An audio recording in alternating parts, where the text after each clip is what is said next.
ನಮಸ್ಕಾರ, ನಾನು ದೀಕ್ಷಾ ಬಂಗೇರ. ವಿ4 ನ್ಯೂಸ್ನ ಮೊದಲ ವಿಶ್ವ ಚಾಂಪಿಯನ್ ದಿವ್ಯಾರ ರ್ಯಾಂಕ್ ಎತ್ತರ ಜಿಗಿತ ಇಂದಿನ ವಿಶೇಷ ಕಾರ್ಯಕ್ರಮಕ್ಕೆ ಸ್ವಾಗತ. ಭಾರತವು ಜಾಗತಿಕವಾಗಿ ಗುರುತಿಸಿಕೊಂಡಿರುವ ಆಟಗಳಲ್ಲಿ ಒಂದು ಚೆಸ್. ಲೋಕಮಟ್ಟದ ಚೆಸ್ ಆಟಗಾರರನ್ನು ಹೊಂದಿರುವ ಭಾರತೀಯರ ಬಲುಹೇನು ತಿಳಿಯುವ ಬನ್ನಿ. ಫಿಡೆ ಫೆಡರೇಷನ್ ಇಂಟರ್ನ್ಯಾಷನಲ್ ಡೆಸ್ಚೆಕ್ಸ್ ಎನ್ನುವುದು ಜಗದಗಲದ ಚೆಸ್ ನೀತಿ ನಿರೂಪಕ ಸಂಸ್ಥೆಯಾಗಿದೆ. ಸ್ವಿಟ್ಜರ್ಲ್ಯಾಂಡಿನ ಲಾಸಾನ್ನೆಯಲ್ಲಿ ಇದರ ಮುಖ್ಯ ಕಚೇರಿ ಇದೆ. ಲಾಸಾನ್ನೆಯು ಫ್ರೆಂಚ್ ಮಾತನಾಡುವ ಕ್ಯಾಂಟನ್ ವಾರ್ಡ್ನ ರಾಜಧಾನಿ ನಗರ. ಈ ನಗರವು ಜಾಗತಿಕ ಬಣಕಾಣದ ಸ್ಥಳವೆಂದೇ ಪ್ರಸಿದ್ಧ. 1924ರಲ್ಲಿ ಫ್ರಾನ್ಸಿನ ಪ್ಯಾರಿಸ್ನಲ್ಲಿ ಫಿಡೆ ಸಂಸ್ಥೆಯು ಹುಟ್ಟು ಕಂಡಿದೆ. ಜಾಗತಿಕ ಚೆಸ್ ಆಡಳಿತ ಮಂಡಳಿಯಾಗಿ ಬೆಳೆದಿರುವ ಫಿಡೆಯು 5 ಖಂಡಾಂತರ ಸಹ ಸಂಸ್ಥೆಗಳನ್ನು ಮತ್ತು 26 ಸಹ ಸದಸ್ಯ ಸಂಸ್ಥೆಗಳನ್ನು ಒಳಗೊಂಡಿದೆ. ಏಷ್ಯನ್ ಚೆಸ್ ಫೆಡರೇಷನ್ನ ಕೇಂದ್ರ ಕಚೇರಿಯು UAE, ಅರಬ್ ಅಮೀರರ ಒಕ್ಕೂಟದ ಅಲ್ ಎನ್ ನಗರದಲ್ಲಿದೆ.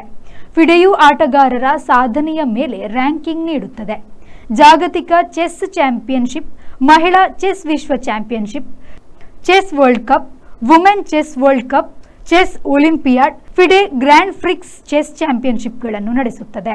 2025ರ ಜುಲೈ 5ರಿಂದ 29ರವರೆಗೆ ಜಾರ್ಜಿಯಾ ದೇಶದ ಬಟುಮಿಯಲ್ಲಿ ಫಿಡೆ ಮಹಿಳಾ ವಿಶ್ವಕಪ್ ನಡೆಯಿತು. 107 ಸಿಂಗಲ್ ಆಟಗಾರರು ಈ ಸ್ಪರ್ಧೆಗೆ ಅರ್ಹತೆಯನ್ನು ಪಡೆದಿದ್ದರು.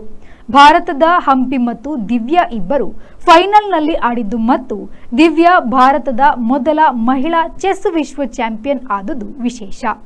2018ರಲ್ಲಿ ವುಮೆನ್ಸ್ ವರ್ಲ್ಡ್ ಚಾಂಪಿಯನ್ಶಿಪ್ ಆರಂಭವಾಯಿತು. ಚೀನಾದವರೇ ಆದ ತಾನ್ ಜ್ಯೋಂಗಿ ರನ್ನರ್ಸ್ ಅಪ್ ಆದುದರೆಂಬುದು ವಿಶೇಷ. 2020-2023ರಲ್ಲೂ ಜು ವೆಂಜುನ್ ಅವರೇ ಚಾಂಪಿಯನ್ ಆಗಿ ಹ್ಯಾಟ್ರಿಕ್ ಸಾಧಿಸಿದ್ದರು. ಹ್ಯಾಟ್ರಿಕ್ ಹಾದಿಯಲ್ಲಿ ಅವರು 64 ಆಟಗಾರರನ್ನು ನಾಕೌಟ್ನಲ್ಲಿ ಸೋಲಿಸಿದ್ದರೆನ್ನುವುದು ವಿಶ್ವ ದಾಖಲೆ. 2020ರಲ್ಲಿ ಅಲೆಕ್ಸಾಂಡ್ರಾ ಗೋಯಾರ್ಚಕೀನಾ, 2023ರಲ್ಲಿ ಲೀ ತಿಂಗ್ಜಿ ರನ್ನರ್ಸ್ ಅಪ್ ಆಗಿದ್ದರು. 2025ರ ಜಾಗತಿಕ ಮಹಿಳಾ ಚೆಸ್ ರ್ಯಾಂಕಿಂಗ್ ಈಗಲೂ ಭಾರತೀಯ ಹೆಣ್ಣು ಮಕ್ಕಳು ಮೊದಲಿನೆರಡು ಸ್ಥಾನಗಳಲ್ಲಿ ಇಲ್ಲ. ಆದರೆ ಈ ಬಾರಿ ಚಾಂಪಿಯನ್ ಹಾಗೂ ರನ್ನರ್ಸ್ ಅಪ್ ಎರಡೂ ಭಾರತೀಯ ಹೆಣ್ಣು ಮಕ್ಕಳ ಪಾಲಾಗಿರುವುದರಿಂದ ಮುಂದಿನ ವರ್ಷದ ರ್ಯಾಂಕಿಂಗ್ನಲ್ಲಿ ಭಾರತೀಯ ಹೆಣ್ಣು ಮಕ್ಕಳು ಮೇಲಿನ ಸ್ಥಾನ ಗಿಟ್ಟಿಸಬಹುದು. ಆದರೆ ಒಂದು ಚಾಂಪಿಯನ್ಶಿಪ್ ಮಾತ್ರ ನಿರ್ಣಾಯಕವಲ್ಲ. ಫಿಡೆಯ ಈಗ ಮೇಲಿನ 10 ರ್ಯಾಂಕ್ಗಳಲ್ಲಿ ಇರುವವರು ಮತ್ತು ಅವರ ರ್ಯಾಂಕಿಂಗ್ ಅಂಕ ಮೌಲ್ಯ ಮುಂದಿನಂತಿದೆ. ಹವ್ ಇಫಾನ್ 2609.2, ಜುವೆಂಜುನ್ 2570, ಲಿಂಗ್ ಟಿಂಗ್ಜಿ 2565.2, ತಾನ್ ಜ್ಯೋಂಗಿ 2538.8, ಜೌ ಜಿನೆರ್ 2536.4, ಕೊನೇರು ಹಂಪಿ 2535.4, ಮುಜಿಚುಕ್ ಅನ್ನಾ 2535, ಅಲೆಕ್ಸಾಂಡ್ರಾ ಗೋರ್ಯಾಚಕೀನಾ 2527.6, ಬಿಬಿಸಾರಾ ಅಸೌಬಯೇವಾ 2505, ಕ್ಯಾಥರೇನಾ ಲ್ಯಾಗ್ನೋ 2507.8. ಭಾರತದ ಕೊನೇರು ಹಂಪಿ ಜಾಗತಿಕ 6ನೇ ಶ್ರೇಯಾಂಕಿತರಾಗಿದ್ದಾರೆ. ದಿವ್ಯಾ ದೇಶ್ಮುಖ್ 15ನೇ ರ್ಯಾಂಕ್ ಹೊಂದಿದ್ದು 2478.2 ಅಂಕಬಲವನ್ನು ಹೊಂದಿದ್ದಾರೆ. ಅವರು ಹೊಸ ಚಾಂಪಿಯನ್ ಆಗಿರುವುದರಿಂದ ಹೊಸ ರ್ಯಾಂಕ್ ಪಟ್ಟಿಯಲ್ಲಿ 3ನೆಯ ಸ್ಥಾನಕ್ಕೆ ಹೈ ಜಂಪ್ ಮಾಡುವರು. ಕೊನೇರು ಹಂಪಿ ಜಾಗತಿಕ 1ನೇ ರ್ಯಾಂಕ್ ಗಳಿಸಲು ಅವಕಾಶವಿದೆ.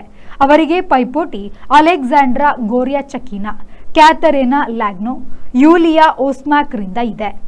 2025ರ ಚೆಸ್ ರ್ಯಾಂಕಿಂಗ್ನಲ್ಲಿ ಭಾರತದ 1ನೇ ರ್ಯಾಂಕಿನವರಾಗಿರುವವರು ಅದೇ ಕೊನೇರು ಹಂಪಿ. ಹರಿಕಾ ದ್ರೋಣವಲ್ಲಿ, ವೈಶಾಲಿ ರಮೇಶ್ ಬಾಬು, ದಿವ್ಯಾ ದೇಶ್ಮುಖ್, ತಾನಿಯಾ ಸಚದೇವ್, ವಂತಿಕಾ ಅಗರ್ವಾಲ್, ಭಕ್ತಿ ಕುಲಕರ್ಣಿ, ಪದ್ಮಿನಿ ರಾವತ್, ಸವಿತಾ ಶ್ರೀಪಿ, ವಿ ವಂದಿತಾ ಇವರು ಮೊದಲ 10 ಸ್ಥಾನಗಳಲ್ಲಿ ಇರುವವರಾಗಿದ್ದಾರೆ.